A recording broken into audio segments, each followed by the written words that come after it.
नमस्कार दोस्तों आज की कहानी है लाजवंती। अरे ओ दीनू की माई, ये लाजवंती कहाँ रह गई आज? आई नहीं अभी तक। हरिया बार बार दरवाजे तक जाता, बाहर झाँक कर वापस आ जाता। अपनी पत्नी कमली से यही सवाल वह 50 बार पूछ चुका था और वह बेचारी चूल्हा हंडी छोड़ माथे पर हाथ मारते हुए कहती, आ जाएगी, अभी समय नहीं हुआ है, अभी थोड़ी देरी है। काहे रोज रोज पूरा गांव सर पे उठा लेते हैं? इतनी ही चिंता होती है तो उसके साथ क्यों नहीं जाते? तभी हरिया गुस्से से मुंह बनाते हुए बोला, वह देखो आ रही हैं लाडली। नखरे तो देखो महारानी के कैसे गर्दन हिलाते हुए चल रही हैं। आने दो घर में, कैसे डांट पिलाता हूँ आज। कोई परवाह ही नहीं इसे, हमेशा देरी कर देती है।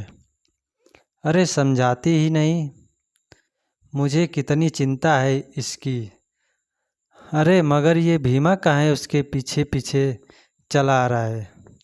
हरिया कमली की तरफ आश्चर्य से देखते हुए बोला, ससुरा फिर लाजवंती की कोई तकरार लेकर आ रहा होगा।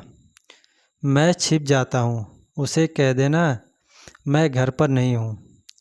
अरे ओ हरिया, भीमा ने दरवाजे के बाहर से हाँक लगाई। कमली घर के भीतर से बोलती हुई दरवाजे पर आ गई। कौन? पाए लागू भाभी जी। अरे भीमा भैया, कैसे हो? बहुत रोज बाद दिखे। हरिया कहाँ है? काहे? वो तो नहीं है, खेतों की तरफ गए हैं। कुछ कहना हो तो मुझे बोल दो भैया, मैं संदेशा दे दूंगी। कहना क्या है भाभी जी, ये जो खड़ी है ना, हरिया की लाडली लाजवंती। भीमा मुंह टेढ़ा करते हुए बोला, इसी की तकरार लेकर आया हूँ। इतना सुनता कि हरिया झपाट के साथ बाहर निकल आया। अरे भीमा, कुछ तो शर्म कर, क्या बैर है तेरा इस बेचारी मासूम से? अरे ये और बेचारी मासूम? भीमा लाजवंती की ओर इशारा करते हुए मुंह बनाकर बोला, तेरी इसी बेचारी और मासूम ने मेरी फसल बर्बाद कर दी। घास के साथ साथ फसल भी खा गई। केवल खा लेती तो कोई बात ना थी, परंतु इसने तो अपने पगों से रौंद रौंद कर खेत भी खराब कर दिया। हरिया तिरछी निगाह से अपनी लाडली गाय लाजवंती की ओर देखते हुए, जो इस तरह सर झुकाए अदब से खड़ी थी जैसे बेचारी बेकसूर गरीब के सिर पर भीमा झूठा आरोप मढ़ रहा हो, कहने लगा, अरे भीमा, जरा देख इस बेचारी बेजुबान की तरफ, कैसे सर झुकाए मुंह उतार कर खड़ी है। इसको क्या खबर, ये क्या जाने फसल और घास के बीच का अंतर। छोड़ ना भाई, बेजुबान नासमझ जानवर ही तो है। उधर लाजवंती ने अपना पैतरा बदल दिया और अब इस तरह खड़ी जुगाड़ी करती और बार बार आवाज़ निकालकर दांत दिखाती, मानो भीमा को चिढ़ा रही हो। भीमा उसकी ओर देखते हुए खिसियाता हुआ चला गया और हरिया प्यार से अपनी लाडली लाजवंती की पीठ सहलाने लगा। सुनो जी, मुझे एक ही चिंता खाए जा रही है। कमली हरिया से गंभीरतापूर्वक भाव में बोली। दीनी को लाजवंती के दूध की जैसे लत लग चुकी है। बिना दूध पेट ही नहीं भरता उसका, अन्न के दाने को मुंह तक नहीं लगाता, तो इसमें इतनी चिंता करने वाली कौन सी बात है? हरिया गहरी नींद में डूबे अपने नन्हे पुत्र दीनू को प्यार से निहारते हुए बोला। कमली अपना सिर पीटते हुए बोली, आपको तो कुछ समझ आता ही नहीं। कभी लाजवंती को ध्यान से देखा है? हरिया के पल्ले कुछ नहीं पड़ा। वह बच्चे की तरह कमली का चेहरा ताकने लगा। अब ये हुक्कों की तरह मेरी सूरत काहे ताके जा रहे हो? कमली खुशी और उत्साह से बोली। लाजवंती माँ बनने वाली है। सच? खुशी से हरिया की आंखें भर आईं। पूरा गांव जल थल हो गया था। खेत खलियान पानी से भर चुके थे। आज 4 दिन हो गए पानी थमने का नाम ही नहीं लेता था। दीनू की माई इतनी बारिश अभी तक नहीं देखी कभी। लाजवंती और उसके लल्ला को ऊपर टीले पर छप्पर में रख आया हूँ। वहाँ दोनों सुरक्षित रहेंगे। लाजवंती अपने लल्ला के साथ बड़ी खुश है।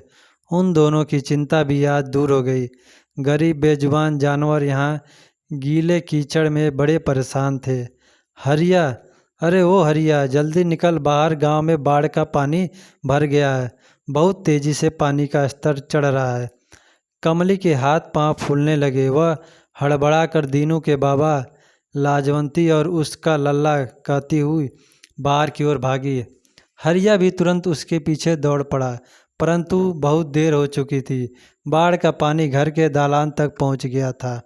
दोनों पति पत्नी दुख और घबराहट से एक दूसरे का मुंह ताकते रह गए।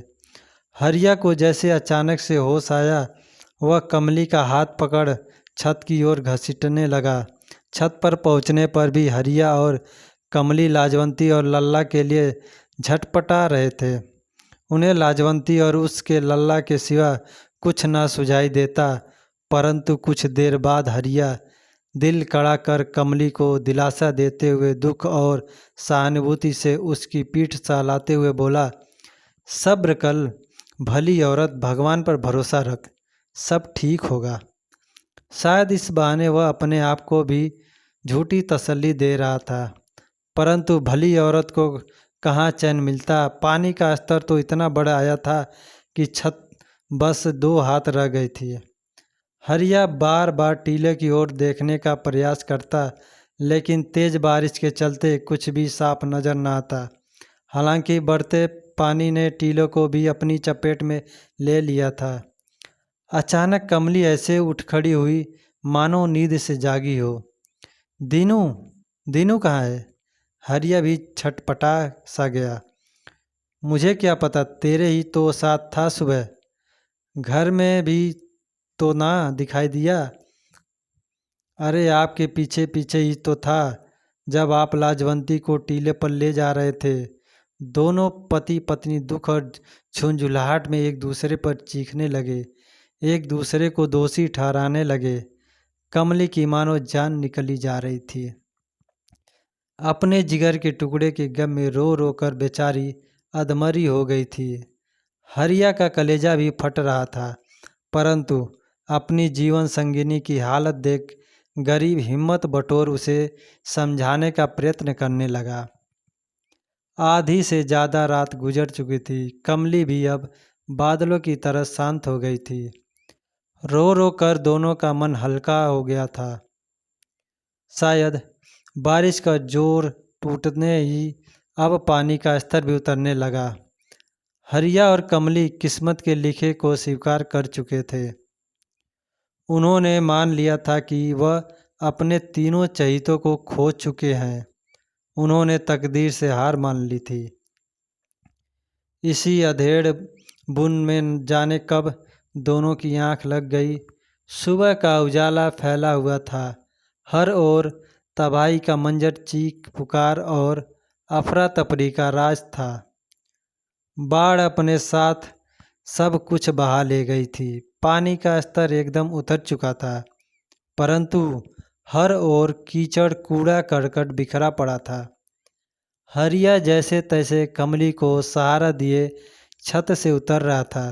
दोनों किसी जिंदा लाश की भांति गुमसुम अपने निर्जीव शरीर को मानो ढो रहे थे।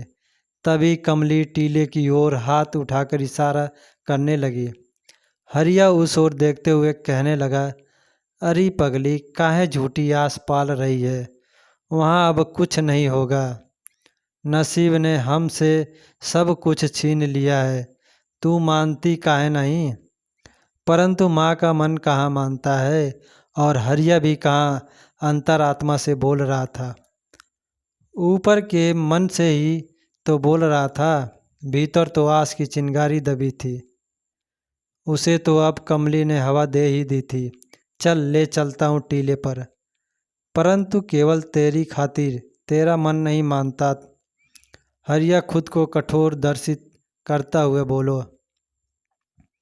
कमली हरिया की ओर दया और सहानुभूति से देखते हुए आदर से बोली, बस भी करो दीनू के बाबा, जैसे मैं नहीं जानती आपका मन मान गया क्या। दोनों एक दूसरे को देखकर रो पड़े। दिल पे बोझ लिए व्याकुल मन के साथ साथ कीचड़ से लथपथ दोनों पति पत्नी टीले पर पहुंच ही गए। और फिर उन्होंने वहां जो दृश्य देखा उसे देख उनकी आंखों से तो सैलाब उमड़ पड़ा। वह कल रात वाली बाढ़ पर भी भारी था। सामने टीले के सबसे ऊंचे पत्थर पर लाजवंती बेसुध अधमरी सी पड़ी दीनू और लल्ला को अपनी गोद में छिपाए दूध पिला रही थी। उसने अपनी रस्सी खूंटे समेत उखाड़ पत्थर के चारों ओर इस तरह लपेट रखी थी मानो रात में पानी के बहाव से संघर्ष करती रही हो। बच्चों को अपने पैरों में इस तरह फंसा रखा था मानो जैसे एक माँ खतरा देख अपने बच्चों को अपने आंचल में छुपाकर सीने से चिमटा लेती है। बहाव के खिंचाव के कारण लाजवंती का शरीर रस्सी की रगड़ पड़ने पर खरोंचों से भरा हुआ था। कमली और हरिया दौड़ते हुए लाजवंती के कदमों में गिर गए। उनकी आत्मा और मन उसे कोटि कोटि नमन कर रहे थे। वह उसे प्यार और दुलार से सहलाने लगे। स्पर्श महसूस कर लाजवंती ने अपना सिर उठाया। उसकी आंखों से आंसू निकल रहे थे। वह कमली की तरफ इस तरह देख रही थी मानो कह रही हो, माई मैं भी तो माँ ही ठहरी, तेरा लल्ला और मेरा लल्ला दोनों सलामत हैं। दोस्तों, अगर आप लोगों को कहानी अच्छी लगी हो तो कहानी को शेयर और सब्सक्राइब ज़रूर कर रहे हैं। वीडियो को लास्ट तक देखने के लिए आप लोगों का बहुत बहुत धन्यवाद।